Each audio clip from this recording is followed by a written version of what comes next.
કોઈ ધર્મવાળો નથી. બાપુ ધર્મ માટે આ બધી અરે છીએ તો કાઢો બધું.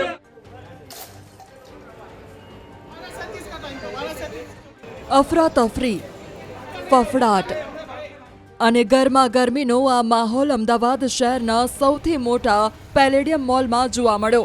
હિન્દુ ભગવા સેનાના કાર્યકરો મોલમાં ઘૂસી ગયા અને ક્રિસમસના શણગારનો સોથ વાળી દીધો.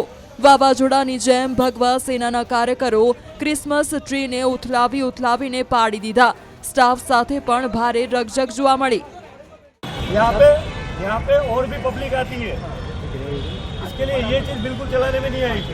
इसको आपको भी हाल रखाना पड़ेगा. अगर आप रिस्पॉन्सिबिलिटी आने उसकी जरूरत नहीं है. जहाँ पे गलत होगा, जहाँ पे धर्म का हानि होगी, वहाँ पे हम लोग ये कार्य करेंगे. आप बंटवा रहे हो यहाँ से? आप बंटवा दो. इससे आपको जिससे परमिशन लेना आप लेते रहे. प्राइवेट प्रॉपर्टी है पर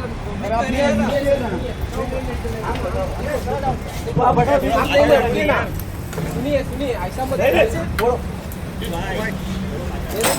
ये सब चीज नहीं चलेगी. आप गिराओ वहाँ पे. नहीं हम निकालेंगे. आप आपको मैं रिक्वेस्ट से बोल रहा हूँ कब से कि आप इसको हटाओ. आप कब से प्राइवेट प्रॉपर्टी की बात कर रहे हो?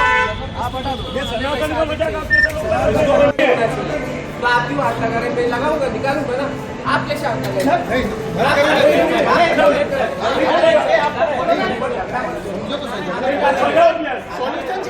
क्या प्रॉपर्टी लगाना है? હિન્દુ ભગવા સેનાના કેટલાક કાર્યકરો પેલેડિયમ મોલમાં પહોંચ્યા. પહેલા સ્ટાફને વિનંતી કરી અને કહ્યું કે આ બધા ક્રિસમસ ટ્રી હટાવી દો. તમારા કારણે સનાતન ધર્મ ખતમ થઈ જશે.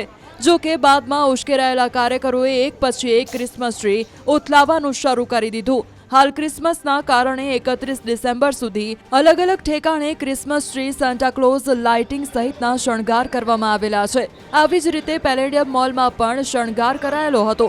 જો કે આ શણગાર પર હિન્દુ ભગવા સેનાના કાર્યકરો બુલડોઝરની જેમ ફરી વળ્યા. ઉત્પાત મચાવી રહેલા આ કાર્યકરોને કબજે કરવા માટે મોલ સંચાલકો દ્વારા પોલીસને બોલાવાઈ હતી. પોલીસે પહોંચીને તરત જ આ તમામ કાર્યકરોની અટકાયત કરી છે.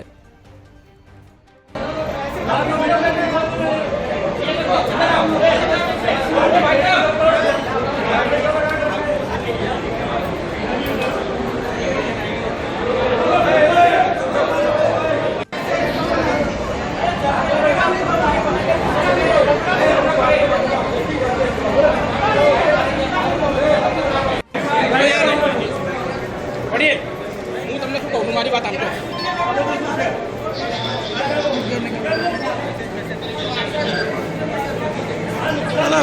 शूटिंग करने